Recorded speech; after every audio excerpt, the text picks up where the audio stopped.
Okay, today we're going to do a review on what a lot of people like to refer to as a bug out bag, bail out bag, or get home bag. It's just a basic backpack that's designed to get you out of any situation, to get you from point A to point B in pretty much any conditions or anything you might encounter or come across. It'll depend on where you live, what kind of terrain you have, what kind of weather you have, or what the situation may be. Also, like how many people you have in your family or the condition. There's multiple things you can put in. This here is just a little thrown together one I made up. It doesn't have all the exact items I would really carry, but it's got something to at least simulate it to give you an idea of how much you can fit in a bag. This here is a Blackhawk 3-day assault pack, they call it. It's about a $140 bag. It's just I'd consider a mid-sized backpack. It's rated around 2,000 cubic inches, so that gives you an idea on space. I'm just going to list off some things that I would personally carry.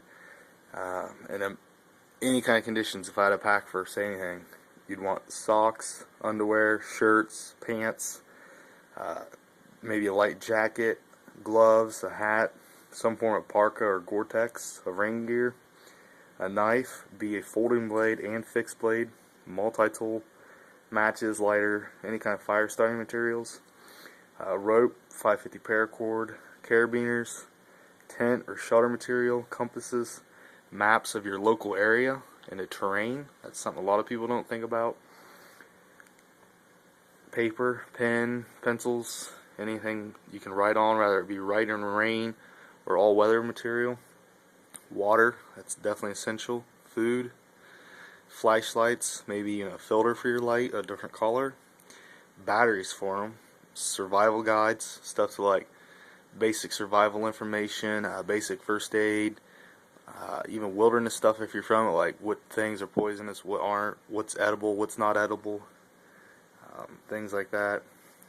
Money, that's something good to have too in case you need to buy things or have exchange. I would prefer to go with small bills, that way if you can't get change, it's still not just a little loss and whatnot.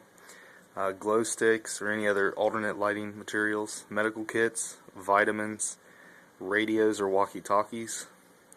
If you're in a weapons environment that's needed, maybe weapon information like basic knowledge of different firearms or ballistics charts if you're in long range area. Boots or shoes, because you always want to keep your feet ready. And back on the weapons side, maybe more ammunition or magazines or clips. If you have some kind of old rifle, it does actually take clips. Even a cleaning supplies for those weapons. Whistle, signal mirror, flares, tape, be it duct tape, electrical tape, watch, blanket or sleeping bag, something to stay warm, and your cold weather gear can actually double as that. Handcuffs or handcuff key or flexi cuffs or zip ties, anything like that if you might need to detain someone. Towels to clean up if you're gonna be out for a long time. Soap and sanitizer. This is a little iffy, but maybe even shaving material if you need it. Toothbrush and toothpaste and floss if you're going to be out for a while, say you're even going backpacking for a long time. Stuff as simple as toilet paper, chapstick, and even like pictures of family and friends for, so to say, morale and something to keep you striving for if you get really down. Foot powder, belt, guides on different foods, but that could go back to like the survival guide. Maybe even eye and ear protection from bright light or just anything you might encounter.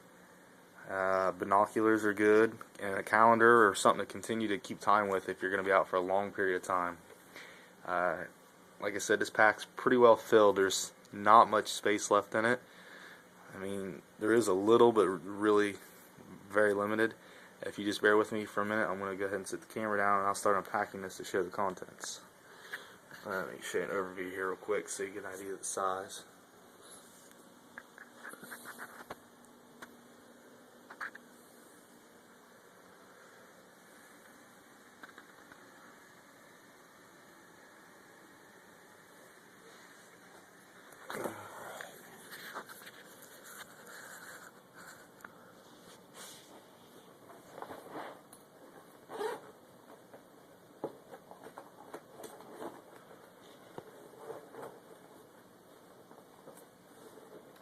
Be just a moment here.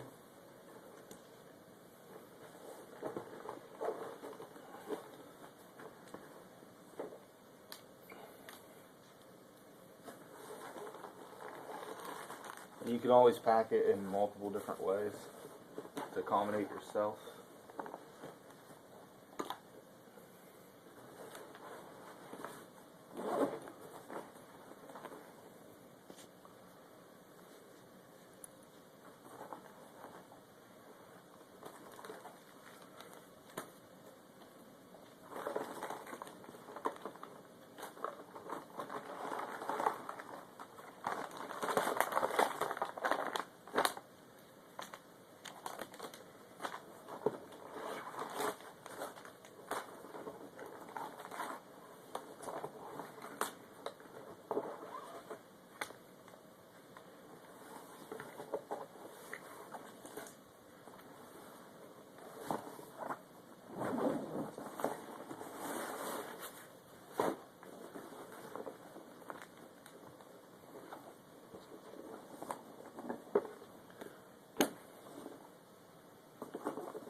Okay, so as you can see, I did have a good bit packed into that bag. Just a little quick glance. Got wallet with identification, money, folding knife. Those are actually vitamins, but you could have, like, say, purification tablets for water. Small book, that could be like your survival information or even a little bit of morale. 3 different forms of writing material. One's Write in the Rain, one's just a plain old cheap notebook. Another one's like a little calendar style one. Then you got little packets that have toilet paper and stuff like that in it. They're from MREs. A little bit of dry lint. A lot of people don't realize that, but dryer lint actually works amazing to start fires.